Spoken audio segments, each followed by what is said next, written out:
Bien, hermanos, buenos días para todos. Comencemos la clase de hoy. Recuerden que estamos trabajando hoy sobre la segunda carta de Corintios, capítulo 1. Vamos a estar leyendo del 1.12, repito, 1.12 hasta el 2.11. Lacey, ayuda a la chica a entrar ahí, por favor. 1.12 al 2.11. Primera de Corintios 1.12 al 2.11. Puedes pasar, Lacey, no te preocupes. La grabación está en vivo, así que no hay remedio. Bien, mientras entra Chiqui, vamos a estar leyendo entonces y después oramos. Lacey tiene una Biblia. Ella sabe entrar después solita, tranquila. Hermano Mauro tiene la Biblia, Asti también, así que vamos a estar leyendo 1.12 y continuamos hasta el 2.11. ¿Ok? Asti, puedes leer 6 versículos, después el hermano otros 6 y Lacey termina, por favor. Pablo cambió de planes. Para nosotros, el motivo de satisfacción es el testimonio de nuestra conciencia. Nos hemos comportado en el mundo y especialmente entre ustedes con la santidad y sinceridad que viene de Dios. Nuestra conducta no se ha ajustado a la sabiduría humana, sino a la gracia de Dios. No estamos escribiéndoles nada que no puedan leer ni entender. Espero que comprenderán del todo, así como ya nos han comprendido en parte, que pueden sentirse orgullosos de nosotros, como también nosotros nos sentiremos orgullosos de ustedes en el día del Señor Jesús.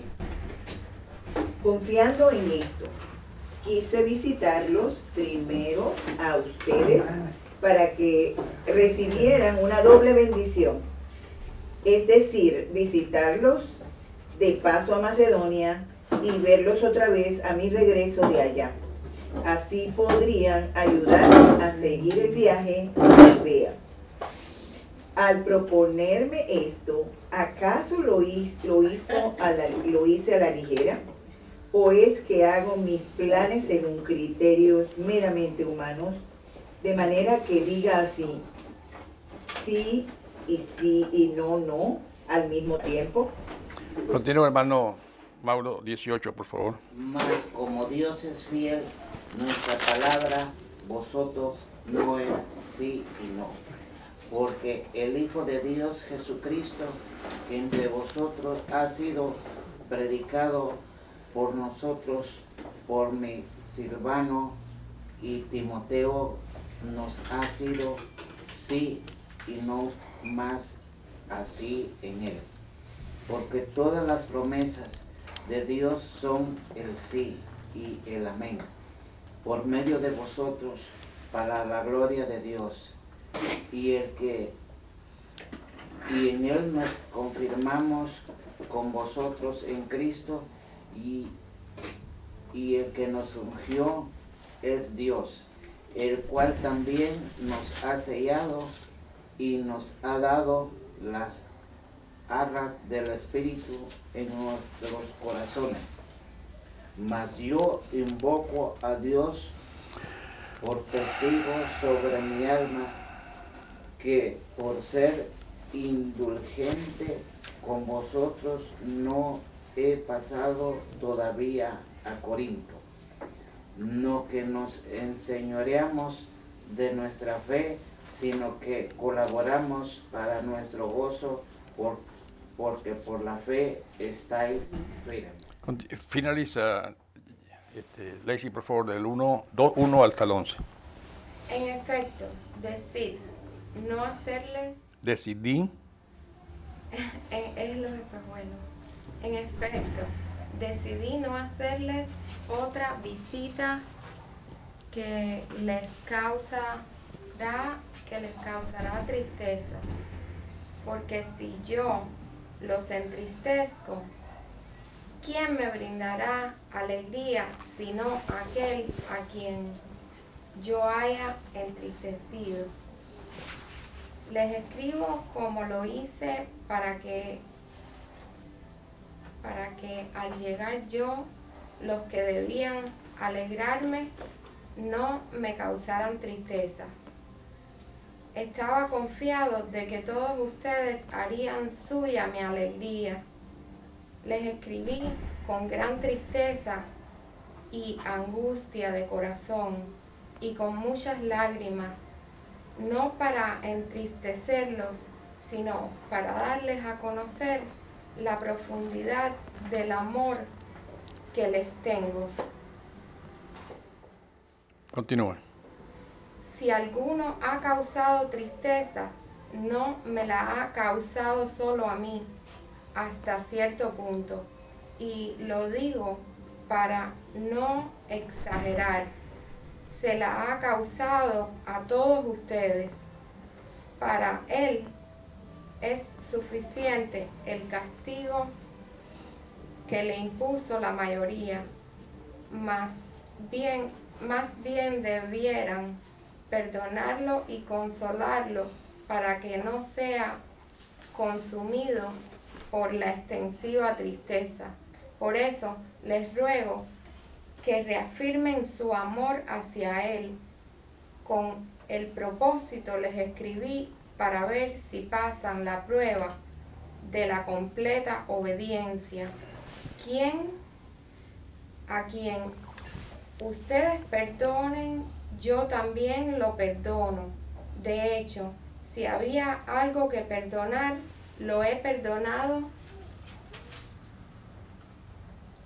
por consideración a ustedes en presencia de Cristo, para que Satanás no se aproveche de nosotros, pues no ignoramos sus artimañas. Amén. Hasta ahí, 2 Corintios 1, 12 al 2, 11. Padre, gracias por la bendición de estar otra vez juntos en esta mañana aquí reunidos. Gracias por los hermanos que pueden estar también viendo esta clase a través del video. Y pedimos, Señor, como siempre, tu dirección en estas cosas, sabiendo que tú eres el que puede no solamente dejarnos leer, pero sino por tu Espíritu Santo poder entender también el significado que tú has querido comunicarnos a través de Pablo y esta enseñanza. Padre, abre nuestros corazones, nuestras mentes físicas y espirituales para poder captar y desarrollar este tema. Ayúdanos a entender cómo Pablo pensaba y cómo expresaba ese pensamiento a los hermanos que le hacían sufrir y a aquellos que le producían también alegría. Dirige estas cosas, en Cristo Jesús lo pido, Señor. Amén y amén. Bien, acabamos de leer entonces 1 Corintios 1, 12 al 2, 11. Vemos otra vez a Pablo prácticamente comenzando ahora sí, por fin, el cuerpo de la carta que él está desarrollando, ¿ok? Va a empezar a desarrollar completamente el tema. Y prácticamente recuerden que está tratando esos dos temas. El primero, el tema sobre los cambios de planes que ha hecho. ¿Cuántos cambios de planes hizo? Tres veces cambió de planes a la visita de Corintios. Y también está tratando la situación que había en la iglesia frente a un ofensor que había acusado o calumniado. Él no da mucho detalle de cuál había sido el problema, pero se había arrepentido. Así que hay estos dos temas, sus cambios de planes y esa situación con el ofensor que aparentemente se había arrepentido. Y Pablo está tratando, recuerden hermano, estamos tratando una carta que lidia con una iglesia que no era nada fácil. Yo no sé cuál iglesia es fácil, pero aquí Pablo está tratando con una iglesia que aunque él había fundado y él amaba, como dice aquí en la carta que acabamos de leer en esos párrafos, la amaba con todo el corazón y le escribía aún con lágrimas porque les amaba. Era una iglesia difícil para Pablo de manejar. Había llegado gente de otras partes que traían información y lo primero que habían hecho ellos era negar el apostolado de Pablo directamente. Y usaban estos dos temas, sus cambios de planes y esa situación incómoda que había de esta persona que lo estaba criticando, usaban estos dos temas para acusar a Pablo y decirle, tú no eres un verdadero apóstol. Así que la cosa se le ponía difícil a Pablo. Son dos temas que, a pesar de parecer ser muy diferentes, tienen mucha relación entre sí. Y Pablo empieza llamando la atención a la motivación de lo que parece ser un cambio arbitrario de planes. Pablo empieza a defender, por decir así, o a presentar defensa de esa situación de lo que podía parecer, repito, un cambio de planes arbitrario. Y el asunto es, Pablo escribía con mucha sabiduría, sin duda, de Dios mismo, ¿verdad? El asunto es que va a explicar estos dos aparentes temas distintos, les va a aplicar la misma lógica teológica, por decirlo así, de lo que él quiere enseñar, para que los lectores que están viendo sus cartas puedan responder del mismo modo, tanto aquel que les ha acusado a Pablo de debilidad, como aquel que le está acusando también por la situación de esta persona que lo ha criticado. Pablo lo critican de todas partes, no es legítimo, ha hecho cambios muy drásticos, pero repito, va a usar este modelo de ese cambio de conducta que él había tenido para explicar estas tres cosas. Y lo va a hacer prácticamente con tres énfasis. El primer énfasis que va a hacer, y yo quiero que pongan mucha atención porque la clase es un poquito larga y nos va a llevar tiempo. Les preocupa, que era una de las cosas difíciles de esta iglesia, estaban muy divididos. No sé si les recuerda a alguien, pero la iglesia estaba muy dividida. Un grupo apoyaba a Pablo y, a pesar de que habían un tiempo sido rebeldes, habían vuelto al camino correcto, y otros todavía se encontraban en rebeldía con Pablo. Era una iglesia muy dividida, los que se oponían a Pablo y otros que dudaban de su apostolado y de lo legítimo. Y Pablo empieza a hacer un énfasis contrario a la lógica humana. Recuerde que hice énfasis en lógica humana. La lógica humana nunca es la lógica de Dios. Gracias a Dios. ¿Verdad? Y Pablo empieza a hacer el énfasis de que aquellos que le apoyan a él traten de recuperar a aquellos que están en contra de él. ¿Ustedes recuerdan cuando estudiamos 1 Corintios, cuando hablamos de hermanos débiles y hermanos fuertes? Que los hermanos débiles, que los hermanos fuertes, ¿qué debían hacer? Aún dejar su posición para tratar de recuperar a aquellos. Y Pablo va a tratar ese mismo tema. Recuperen a otros. Contrarresten a estos falsos apóstoles que han llegado a la ciudad, pero no los contrarresten rechazándolos o votándolos o expulsándolos. Traten de que ellos vuelvan al camino correcto. Y esto es básico para la discusión de Pablo, porque son sus hijos igual que los otros.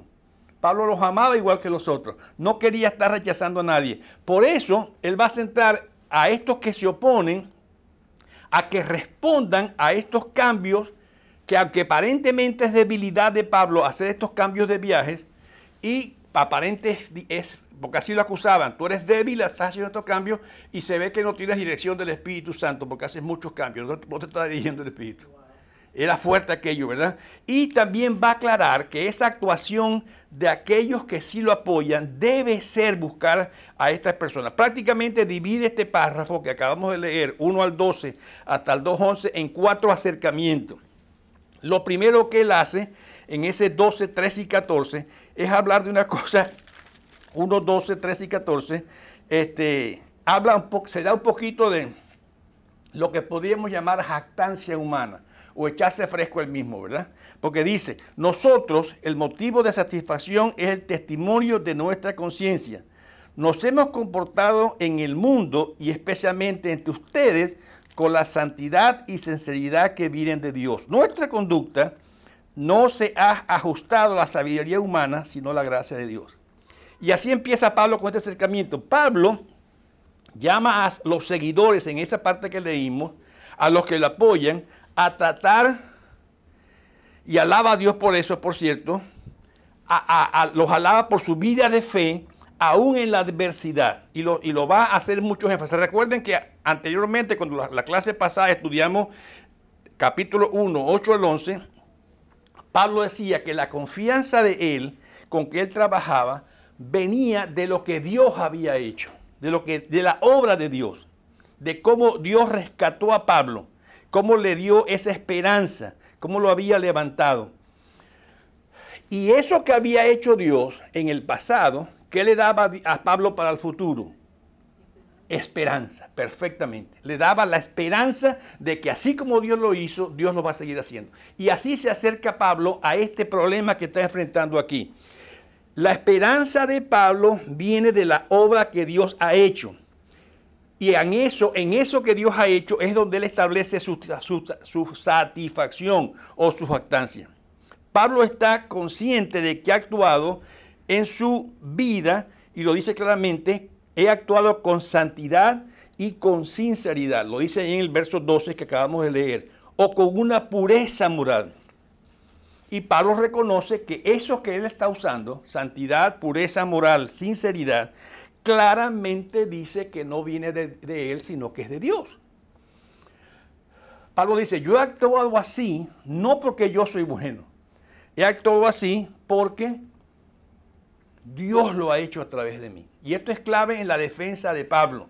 Es muy clave porque Pablo no está basando su actuación en él. Y con eso debemos tener los dedos muy finos para hablar de esto. Lo que Dios ha hecho en tu vida no lo has hecho tú, ni yo, por supuesto. Es aquel que nos trajo y nos dio. Y vamos a leer varios versos que nos hablan de esto. Recuerden que 2 Corintios 5:17 habla de la nueva criatura que podemos ser, ¿verdad? Y por eso Pablo puede decir, yo he actuado de esta manera porque Dios ha trabajado en mí. Y ese versículo 12 lo dice, lo que es la gracia de Dios trabajando en mí que me hace actuar de esta manera. Tengamos cuidado con esto porque Pablo está defendiendo algo muy importante. No se está autoglorificando, no se está felicitando, sino que él dice, lo que yo hago es porque Dios me ha dado su gracia para hacerlo. Y eso lo quiere dejar muy claro. Por eso su jactancia en su conducta es legítima, porque no la basa en él. No él dice, yo soy tan bueno que me he portado con tanto amor con ustedes.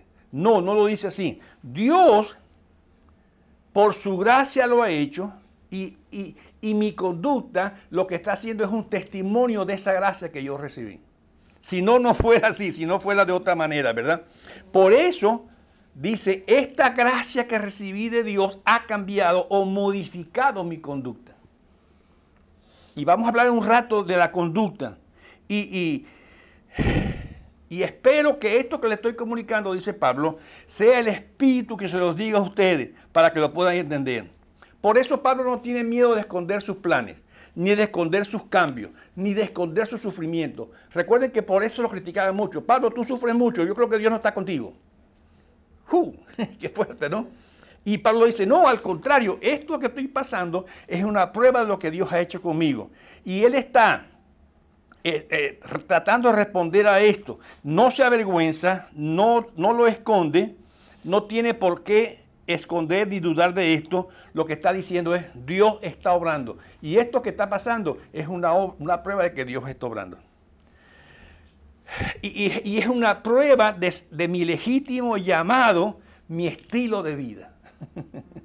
Qué fuerte aquello que Pablo tiene que defender, ¿verdad? No hay una cosa más dura que defenderse uno mismo. Pero Pablo no se defiende él mismo con él mismo. Se defiende, Dios lo está haciendo. Aquí está la prueba, Dios lo está haciendo. Su comportamiento como apóstol para ellos, con los corintios, es ahora, ok, si Dios lo está haciendo conmigo, y esta es la prueba de eso, ¿cómo pueden responder ustedes a esto que Dios está haciendo?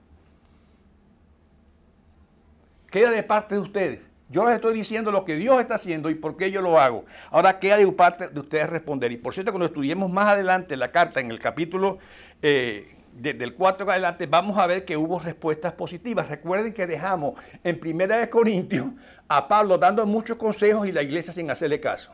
Ahora vamos a empezar en 2 Corintios a ver un poquito por fin respuesta positiva de todo esto que esta gente hizo. Y él empieza a explicar ese primer cambio. El primer cambio lo narra él más o menos del 15 al 22. Y como lo estaban criticando, Y una de las cosas que lo criticaban, por cierto, Pablo, pobrecito, recibió, como dice el refrán hispano, no sé si lo conocen, palo porque boga y palo porque no boga. No sé si lo han oído ese refrán. En Venezuela lo usan mucho. Dice que el que va remando le dan palo porque no rema. Y después le dan palo porque sí rema muy fuerte. Y parece que Pablo lo que hacía se lo iban a criticar. Palo porque boga y palo porque no boga, ¿verdad? ¿Ah? Ok, ahí está en inglés para que lo digan mejor. Entonces, a Pablo lo estaban criticando, inclusive le decían que lo que quería era, con esas dobles visitas, levantar dobles ofrendas, porque quería más dinero. Eso estaba difícil, ¿verdad? Lo acusaban de buscar solo el dinero y había hecho hasta 3 cambios ya. Por eso en ese verso 17 hace esas preguntas retóricas que por supuesto son completamente la respuesta negativa. Al proponer esto, ¿acaso lo hice a la ligera? ¿O es que hago mis planes según mi criterio meramente humano? De manera que diga sí y no. Para los judíos era muy interesante que sus respuestas fueran una sola, sinceramente. Y no hubiera cambios en sus respuestas. Y por eso lo criticaban a Pablo. Y él dice claramente, la naturaleza humana es quizás responder a veces ambiguamente, pero yo no lo he hecho. Los cambios son un reflejo de esa fidelidad de Dios en mi vida, de cómo Dios me está guiando. Y Pablo señala que Dios va a actuar y lo va a hacer de acuerdo a sus promesas y de acuerdo a su propósito. Y no al capricho de la gente. Por eso es parte central. Por eso en esos versículos que les acabo de referir, que estamos leyendo del 15 al 22, Pablo introduce a Cristo. Pero tan cierto como que Dios es fiel, el 18, el mensaje que hemos dirigido no es sí y no, porque el Hijo de Dios, Jesucristo, a quien Silvano, Timoteo y yo predicamos entre ustedes, no fue sí y no. Él siempre ha sido sí. Pone a Cristo como ejemplo de esa fidelidad. Recuerden que a Cristo lo criticaron por cosas muy parecidas. Primero, porque comía con pecadores y publicanos. Segundo, porque no era de la élite religiosa de la época. Tercero, porque hasta con prostitutas se dejaba los pies por prostitutas y por gente de mala calaña. Hermano, la gente te va a criticar por cualquier cosa que tú hagas. Y prácticamente es inevitable que te critiquen. Pero Pablo está diciendo, pueden hacerlo, pero mi convicción es que Dios está obrando. Porque sanaba los sábados. Porque sanaba los sábados y porque se alimentaban los discípulos con las manos sucias y por una cantidad de cosas. La gente te va a criticar por cualquier cosa, pero Pablo está diciendo, pueden hacerlo, pero Cristo es el mejor ejemplo de que esas críticas no caían en terreno firme, porque el mejor ejemplo de la voluntad de Dios haciéndola es Cristo mismo. Por eso usaba a Cristo, como ejemplo. Dice, en Cristo se dio una muestra completa de la gracia de Dios para con su pueblo.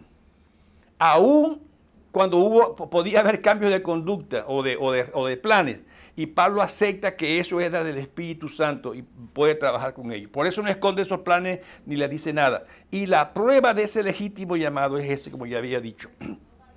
Por eso Pablo dice que esos cambios son un reflejo de la fidelidad de Dios para con él. Y señala que Dios basa su actuación en sus promesas. Recuerda que la semana pasada empezamos a hablar un poco del carácter de Dios. Y Pablo se va a meter en un ratico en esto, del carácter de Dios. Dios no cambia por las circunstancias. Dios tiene un solo plan. Y desde el principio hasta el fin se va a dar. A veces parece que Dios se quedó dormido, pareciera. Pero Dios no ha dejado de obrar. Ni un momento, ni siquiera en los momentos más oscuros de la historia. Y señala que Dios basa sus promesas y la mejor, otra vez Pablo hace el énfasis que el mejor ejemplo es Cristo. Cristo es el cumplimiento fiel de las promesas de Dios. Pero ¿desde cuándo fue la promesa de Cristo? ¿Alguien lo recuerda? ¿Cuál es la primera promesa del Evangelio? Lo llaman el protoevangelio o el primer evangelio. ¿Desde cuándo? Lo hemos dicho aquí otras veces. Perfectamente. ¿Desde cuándo precisamente? Génesis 3:18. Cuando le dice a Satanás que la herida será en la cabeza y que lo muerte en el calcañar. Eso es lo que llaman los teólogos el protoevangelio. Desde ahí, dice Dios, desde aquí voy a obrar. ¿Y cuánto tiempo tardó? Sin duda que mucho tiempo. Pero Dios no cambió su promesa y fue fiel hasta que lo hizo en su cumplimiento final en Cristo. ¿Que pasó mucho tiempo? Sí, pasó mucho tiempo, pero recuerden, para Dios el tiempo no es una gran cosa. ¿Qué es lo que está haciendo Dios durante ese tiempo? Trabajando con su pueblo, luchando con su pueblo y logrando que muchos otros también conozcan esa promesa. Como lo dice la palabra, Dios no retara su promesa, sino que quiere que muchos lleguen al arrepentimiento. Y eso es lo que está haciendo Pablo con esta gente. Cristo es el punto central de esas promesas de Dios. Y el cumplimiento en Cristo prueba de que Dios sí lo hace, y esa resurrección es la muestra, por supuesto, más clara de todo esto.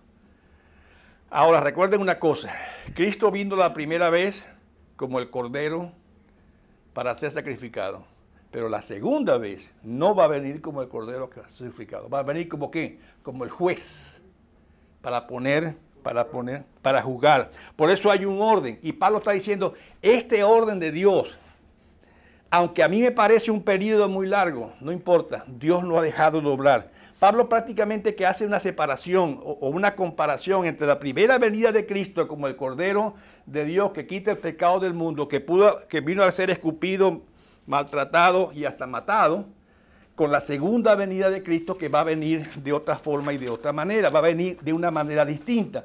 Y ambas confirman ese hecho, Dios está obrando. Y por eso Pablo puede glorificar a Dios y les recuerda a los corintios que todo esto tiene un propósito final. Que al fin va a ser, Dios va a ser glorificado en todo esto. Ahora recuerden, para los apóstoles de Cristo, para los discípulos de Cristo, fue durísimo ver a Cristo en la cruz. Pero podemos decir ahora que Cristo se equivocó, que Dios se equivocó con Cristo en la cruz. Por supuesto que no. ¿Qué hacía Cristo en la cruz? Cumplir el plan perfecto de Dios que había hecho su promesa desde el Edén. No hubo una equivocación. ¿Alguien puede leer en Mateo 5:16, por favor? Para que ahora escuchen esta frase que es interesantísima y deben cuidarse de ella. Perdón. Mateo 5:16. Si lo tiene, léalo en voz alta. Si no lo tiene, no lo lea, por favor. Hagan brillar su luz delante de todos, para que ellos puedan ver las buenas obras de ustedes y alaben a su Padre que está en los cielos. ¿Cuál es el resultado de mis buenas obras? ¿Felicitaciones y medallas para Jaime? Alabanza para el Padre. Alabanza para el Padre. Pablo está diciendo, todo esto está pasando no para que me vean a mí, sino que está diciendo para que estas buenas obras que se pueden ver en ustedes ahora, esa luz que brilla delante de todos, la reacción que tiene que haber es que alaben a Dios. Ahora, yo entiendo, hermano, o los frutos del Espíritu, para la gloria de Dios. Ahora, hermano, yo sé que a veces, por ejemplo, quizás por ejemplo, uno de los clientes de Mauro, que Mauro ha servido por un poco de tiempo, le dice, oye Mauro, tú sí eres buen trabajador, qué bueno lo haces, mira, has sido fiel, siempre lo haces bien, vienes con lluvia, calor y truenos y relámpagos, pero vienes. ¿Ah? Y huracanes. Tú sí eres bueno, Mauro. ¿A quién estás felicitando? A Mauro. Pero lo que la Biblia dice es que las buenas obras de Mauro como trabajador, como esposo, como padre, como lo que sea, reflejen a Dios. Y nosotros debemos cuidarnos de no reflejarnos nosotros mismos. Y es lo que está haciendo Pablo aquí. Esto está pasando para que Dios sea glorificado y esta debe ser su respuesta a ustedes. La respuesta de ustedes no debe ser criticarme a mí, debe ser mirar al Padre y alabarlo, porque todo esto es una prueba. Por eso dice claramente, hagan brillar su luz delante de todos para que ellos puedan ver las buenas obras de ustedes y los feliciten y les dan una medalla. No, dice claramente, al ver las buenas obras, se den cuenta que es el Padre. Porque tu buen actuar, tu buena conducta es de tal manera que dice, no puede ser que Teria sea tan buena para esto. Tiene que haber algo escondido atrás de ella y no es el esposo. es el Padre que está detrás de ti haciendo aquello. Como obrero, como padre, como esposo, como hijo, como esposa, como lo que sea. Es Dios que está hablando. Por eso ese es el propósito de Pablo. Adelante, hermano. Y nosotros siempre, pues, a Dios gracias. Dios ha puesto en nuestro corazón, como dijo usted, las buenas cosas. Una vez en nuestra casa allá en Guatemala llegó una persona y me dijo, señor Mauro, yo he oído de usted y quisiera este y el otro. Estás con la persona equivocada, le dije. Porque esto solamente lo hace Dios, le dije. Yo no, le dije. Perdóname, discúlpame que aquí no se regala nada, le dije. Esto, Dios dice, ve y dale a tal persona. Eso creo yo. Y ahorita estoy oyendo el mensaje de mi hermano. Qué bueno. Esa es la idea, que se vea a Dios en tu conducta, en tu obra, y no que te vean a ti sencillamente. Viene la segunda explicación de Pablo, 23 y 24, de su cambio la segunda vez. En vez de ir como después de Macedonia, se fue a Éfeso, hizo ese cambio ahí raro, y lo había hecho ya por segunda vez. Y lo que está diciendo Pablo aquí es que yo espero que ustedes se arrepientan de lo que están haciendo. Dice el 23, ¿verdad? Por mi vida, dice Pablo, pongo a Dios por testigo, que es solo por consideración a ustedes por la que todavía no he ido a Corinto. No es que intentemos imponerles la fe, sino que deseamos contribuir a la alegría de ustedes, pues por la fe se mantienen firmes. No lo hago por mí, lo haciendo por ustedes. No quiero ofender a nadie. Lo que no quiero es ejercer mi autoridad con ustedes e imponerles algo. Quiero que se arrepientan aún antes de que yo llegue. Y yo quiero felicitarlos, no quiero condenarlos al llegar allá. Y dice como ahí leímos en el versículo 3 del capítulo 2, los escribí como lo hice para que al llegar yo, los que debían alegrarse no me acusaran, no me causaran tristeza. Estaba confiado de que todos ustedes harían suya mi alegría. Yo quiero que cambien, dice Pablo. Quiero que hagan una respuesta positiva. Por eso en esos versos que siguen, usa ese ejemplo, ¿verdad? En ese 2 Corintios 2, de 5 al 11 en adelante, que ya lo leímos hace rato. Usa este ejemplo. Traten ustedes de guiar a ese que le causó tristeza para que él cambie. Por eso lo dice en el 5. Si alguno ha causado tristeza, no me la ha causado solo a mí, hasta cierto punto. Lo digo no para exagerar, se la ha causado a todos ustedes. Esta persona que está causando tristeza, les está causando tristeza a todos. Y Pablo vela por esa integridad de la congregación a la que le está hablando. No me ofenden a mí, se ofenden entre ustedes. No explica cuál fue la ofensa exactamente que esta persona está usando, pero dice, no fui, vamos por consideración ustedes, para no tener que actuar ustedes con fuerza. Y Pablo decía, yo puedo actuar por carta y era una de las cosas que le acusaban, que era débil en sus acusaciones, en su defensa, pero puedo hacerlo con más fuerza si lo hago con ustedes. Y ahí está ese verso que acabamos de leer. Porque ¿qué es lo que está haciendo Pablo al aplicar este tipo de disciplina? ¿O para qué aplicamos la disciplina en la iglesia? ¿Por venganza? ¿Orden? ¿Qué más? Corrección. Hay una palabra. Disciplina. ¿O aplicamos la disciplina para? Pero digo, para crecer en el Edificación. ¿Para qué? Señor. Crecer. Para crecer. ¿Tú dijiste, Lexi? Edificación. Sí. Me gusta mucho la palabra de Lexi. Para recuperar. Es igual que usted con sus hijos. Usted no castiga a un hijo suyo por venganza. Nunca, ¿verdad? Sí. Lo hace para atraerlo al camino, no para alejarlo de usted. Y todo lo que hemos estudiado como padres, ¿ah? Corrección, pero para atraerlo para acá, no para alejarlo de mí. Y así está haciendo Pablo con esta gente, son sus hijos espirituales prácticamente. Y él dice, se están portando mal, pero los voy a corregir no con la idea de rechazarlos, sino con la idea de traerlos a ustedes. Por eso dice que la disciplina o el castigo que vamos a usar, si se puede usar esa palabra, es para recuperar la salud de la iglesia. para que se arrepiente el ofensor, para que quieran volver a la congregación. Y los primeros que tienen que actuar de esa manera son los que apoyan a Pablo. Porque dice Pablo, no lo rechacen, no lo voten, tráiganlo a misericordia. Es lo que hace Dios con sus hijos, ¿verdad? Que los misericordiosos recibirán misericordia. Y los disciplina precisamente para poderlos recuperar, les muestra misericordia. Pablo no está diciendo, estos me ofendieron y yo voy ahora a darles duro. No, porque a él no le importa su reputación. A él le importa es la restauración de esas personas que están en problemas. Aunque le están criticando, que le están señalando, aunque le están dando duro, él dice, yo quiero que se restauren. Más bien deberían perdonarlo, dice en el verso 7. A ese que le ha, dice, para él es suficiente el castigo que le impuso la mayoría. En el versículo 6, en el 7 dice, más bien deberían perdonarlo y consolarlo para que no sea consumido por la excesiva tristeza.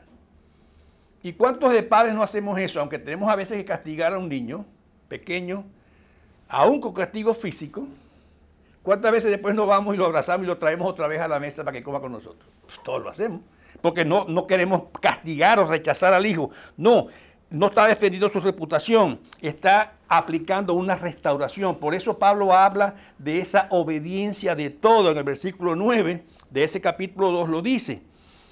Con este propósito les escribí para ver si usan la prueba de la completa obediencia. Pablo está escribiéndole a los que lo apoyan. Él dice, ustedes ahora tienen que demostrar una obediencia completa. Y la obediencia completa tiene que ser, ¿ya se arrepintió de su rebeldía? Perfecto. Ahora la segunda parte que les toca es perdonar a aquellos que no se han arrepentido.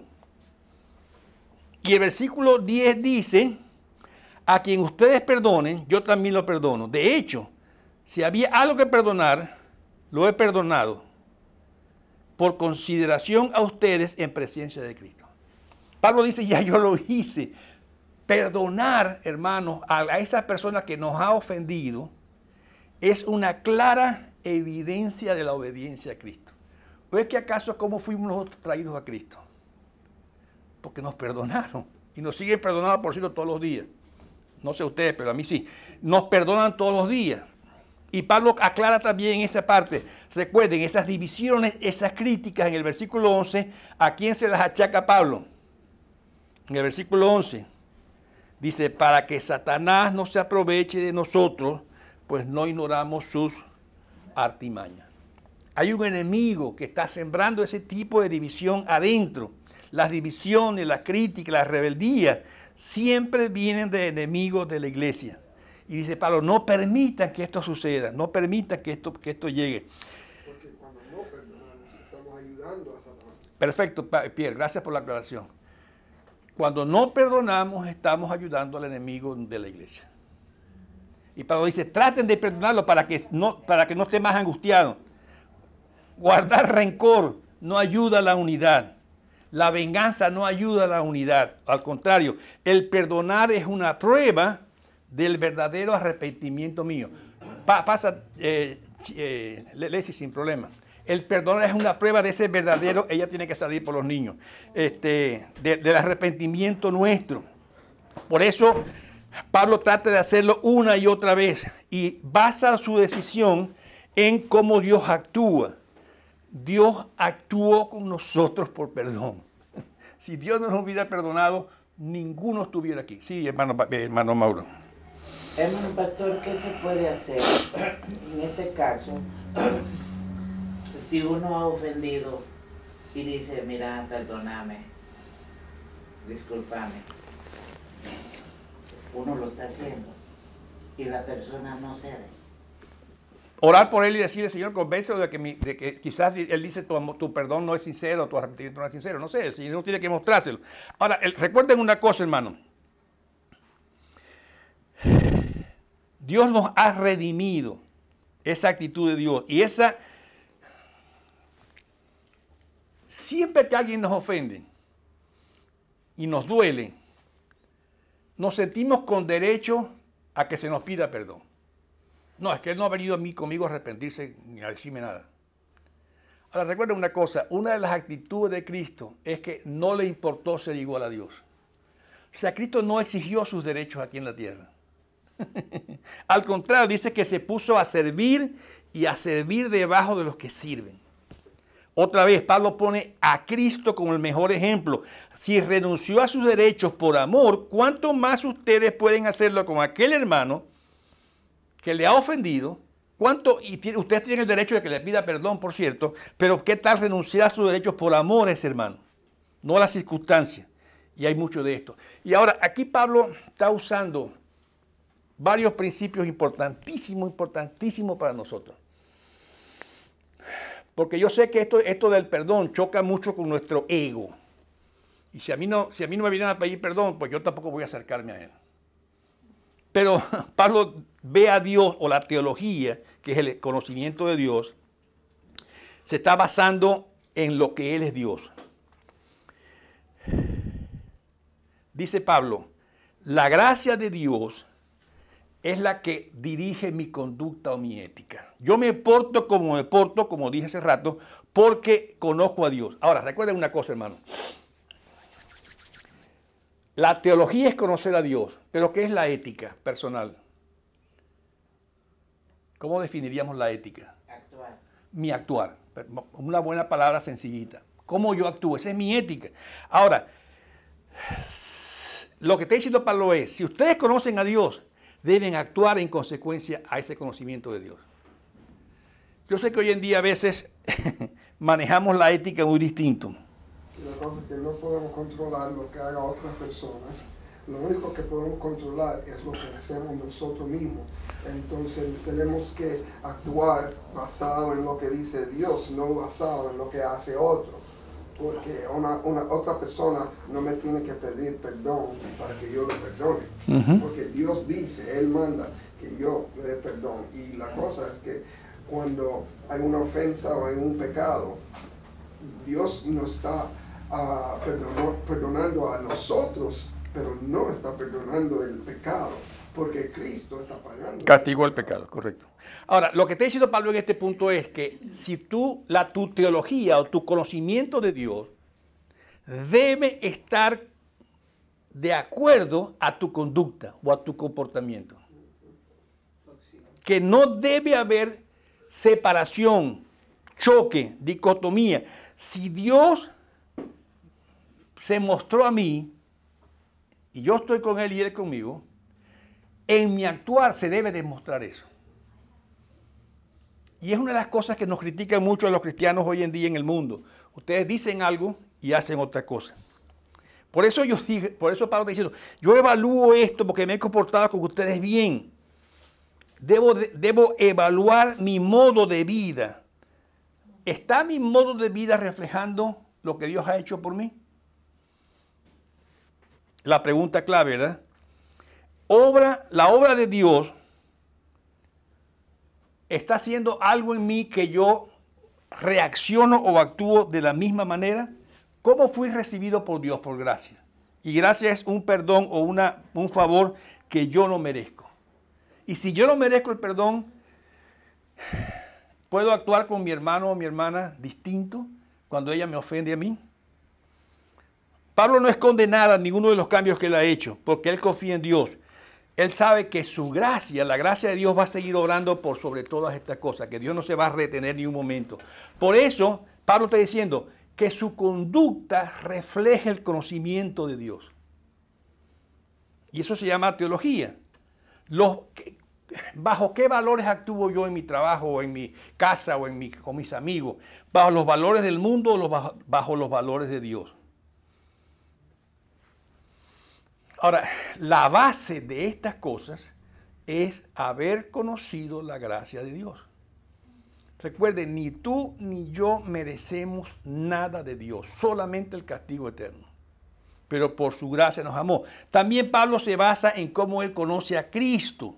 Y Pablo le explica que esa conducta de él está basada en la historia de salvación, de fidelidad, de propósito supremo que es en Cristo Jesús.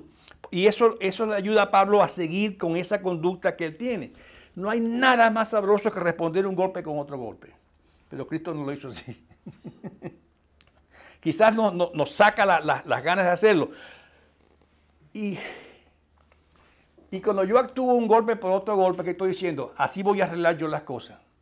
Pero cuando me freno, estoy diciendo, Señor, encárgate de esto. Recuerden que el pastor predicaba la semana pasada allá en el templo, cuando predicaba y le decíamos que había una tentación. Él dice, Cristo, responde a esa puerta, que la tentación me está tocando la puerta.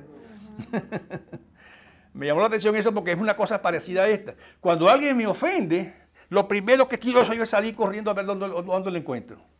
Pero ¿qué tal decirle, Señor, encárgate de esa ofensa? Porque al fin y al cabo yo te he ofendido tanto a ti, que cómo no voy yo a perdonar a Mauro, a mi esposa, o a la hermana Carmen, o a quien sea, si lo que me hizo fue mínimo. Pablo sabía que a pesar de la ofensa, Dios iba a cumplir su promesa. A veces usamos una frasecita que a veces se usa en las pulseras, ¿qué haría Jesús, verdad? ¿Qué haría Jesús? Hay una canción que dice, ¿qué haría Jesús sin una Coca-Cola? No sé qué hizo sin Coca-Cola porque esa es otra cosa. Pero lo que está diciendo es que Pablo no basaba sus decisiones en la ofensa que recibía, sino en la gracia que recibía. Y eso es clave para nosotros. La única forma de sobrevivir en este mundo, donde es difícil sobrevivir, en sus trabajos, ustedes saben todas las historias que hay, en sus casas también, por sus vecinos, por cualquier cosa, saben que eso sí. Y Pablo está descansando esto. Se basa en el plan redentor. Dios no se va a equivocar ni va a cambiar, es un hecho. No es tanto preguntarnos qué haría Jesús en un caso de esto. Decía, ¿esto que voy a hacer honra a Dios o me defiende a mí? Y por supuesto que responder una ofensa con una ofensa no honra a Dios. Pablo basaba esto en el conocimiento también de la salvación. Pablo sabía que él había sido salvado por misericordia y él quería actuar con esa misma misericordia recibida, quería actuar para con otros. Aún en ese tiempo, de entre la primera venida de Cristo como Cordero a la segunda venida de Cristo como Salvador, como juez, en ese tiempo, ¿qué está haciendo Dios? Salvando el mayor grupo posible de personas. Dios no quiere castigar, Dios quiere perdonar y atraer. Por eso ese evangelio está esperando que llegue hasta lo último de la tierra. Y algo más importante, ya para finalizar, porque el tiempo está sencillamente corriendo.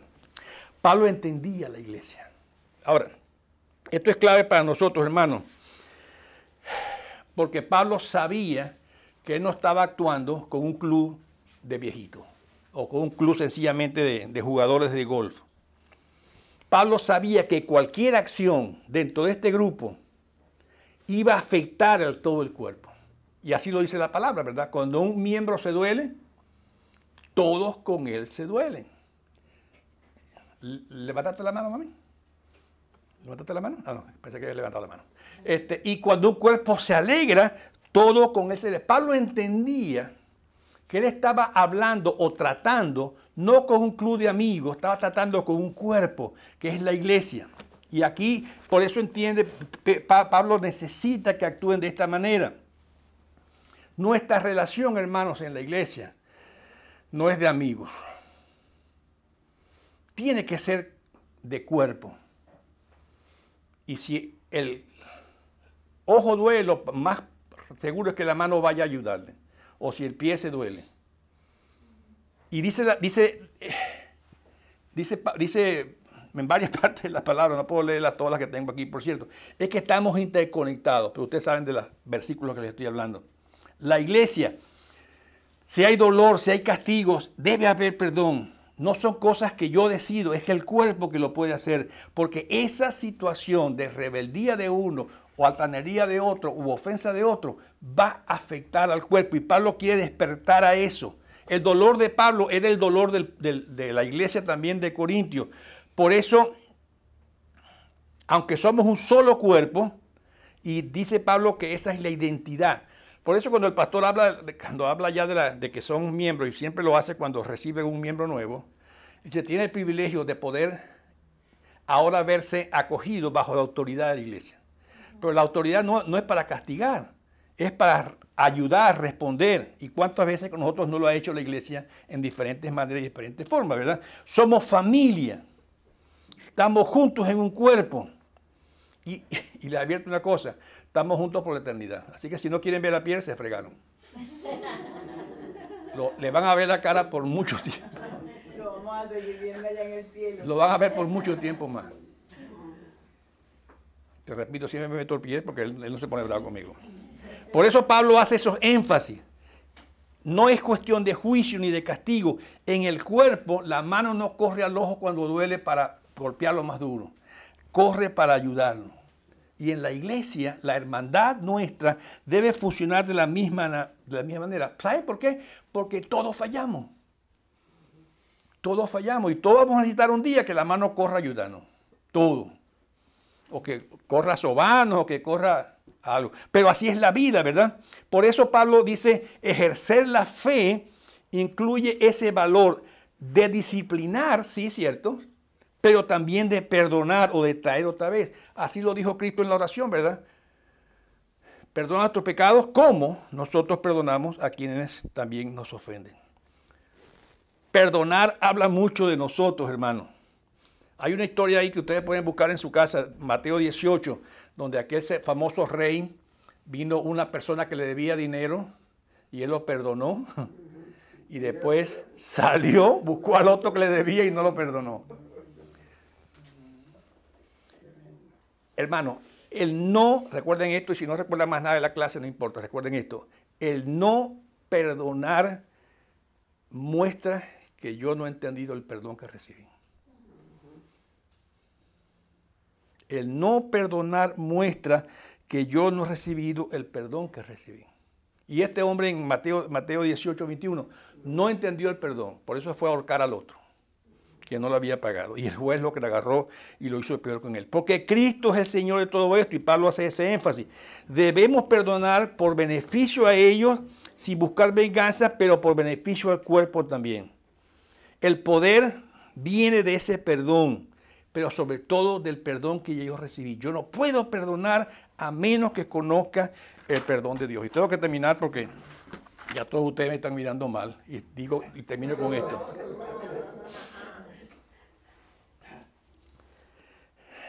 Yo sé que hoy en nuestras iglesias, no voy a señalar esta sola, a veces, y esto lo voy a tratar con mucho cuidado, a veces hemos como normalizado un poco el pecado. Y aceptamos ciertas cosas, ¿verdad?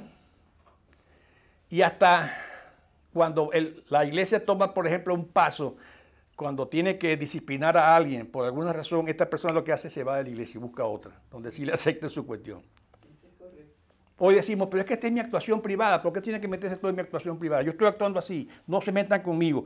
Pero la Biblia enseña que el problema no es lo que recibo, el problema está en mí, que reacciono en contra de eso. Y debemos aprender esto. La Biblia no es una suerte de barajita, que yo lo abro para ver, a veces solo leí así, a ver qué Dios me dice hoy. Enaltece al Señor con tu poder y con tus salmos celebraremos tu provecho. Ah, qué bueno, el Señor me dijo esto. No, la Biblia es un todo y por eso hablo de la teología de Pablo, de la soteriología de Pablo, de la eclesiología de Pablo, porque Pablo basaba su vida en estas cosas que él sabía. No debemos nosotros descuidar nuestra actuación personal. Debemos conocer a Dios para actuar como Dios es. Por eso Pablo actuaba así, no porque él, sino porque Dios se lo había mostrado. ¿Cuáles son sus propósitos? No se debe equivocar. Hoy se trabaja mucho con lo que es la moral privada y la moral pública. Usan una frase aquí en Miami muchos los políticos que dicen, esto será inmoral, pero no es ilegal. Y con eso quieren lavarle la cara a mucha gente. Pero recuerden, si conoce la gracia de Dios, toda nuestra vida debe ser impactada por esa gracia. No debe. Dios lo hará otra vez, hoy lo hizo ayer y lo hará mañana también. Recuerden, no está en juego tu reputación, ni la de Pablo, está en juego la obra de Dios y su testimonio ante el mundo. Por eso no debemos dar pie al enemigo, porque cuando el enemigo entra, lo que hace es que viene a destruir y a matar. Al fin y al cabo, creo que el pastor lo ha dicho en varias ocasiones. ¿Qué es la iglesia? Un grupo de... Ahora sí. Ah, perdón, mi reina, no te había visto. Adelante. Digo que si nosotros entendemos eso y entendemos lo que es el cuerpo de Cristo, cuando estamos actuando mal, deberíamos esperar que alguien venga y nos corrija. Correcto. O sea, ¿qué pasa cuando yo actúo mal y nadie me dice nada? Yo puedo decir, o no me aman, No les importo. no les importa a nadie. O sea, ¿por qué no vienen a mí y me dicen y me tratan de ayudar en esto que yo estoy haciendo mal? Creo que uno, si entiende eso, debería esperar que alguien del cuerpo me venga y me corrija. Pero lo que hacía muchas veces es cuando alguien viene y me corrige, lo rechazo y me voy. O sea, es de ambas partes. Es de ambas partes. Y yo diría que es con Pierre y Ted lo hemos estudiado mucho en las clases las clases de matrimonio, que cuando hablamos de los hijos, es irresponsabilidad nuestra si no hacemos eso que Asti dice con nuestros hijos. O sea, un padre que no corrige al hijo está siendo irresponsable con el hijo. Sí. Es que no lo quiere. O que no lo quiere. Eso. Dios lo hace con nosotros. Igual la iglesia que no actúa con un miembro que anda cojeando, como dice Asti. Es que no los amamos, no los queremos. Pero, repito, hoy en día, esta es mi vida privada, no te metas en eso. Tengamos cuidado con eso, todo lo afecta. Porque al fin y al cabo, con esto termino, el pastor lo ha dicho varias veces en sus prédicas, la iglesia es un grupo de pecadores perdonados entre ellos. Porque estos somos. Nadie aquí está exento de estas cosas. Por eso, ese perdón recibido, ese perdón mostrado, se basa en el amor de Cristo que derramó por nosotros, no en nuestra capacidad. Amén. Espero que lo hayan disfrutado como yo lo disfruté. Padre, qué bueno poder saber estas cosas y entenderlas, y permítenos ahora que las entendemos, poder vivirlas. Te pido por esta iglesia Hope Chapel, que nos ayudes a vernos a unos con otros, con esos ojos de perdón, de amor, que aun cuando tengamos que corregirnos, podamos hacerlo con el deseo de restaurar, nunca de venganza. Bendice a cada hermano en lo que hacemos, en Cristo Jesús lo pido. Amén y amén.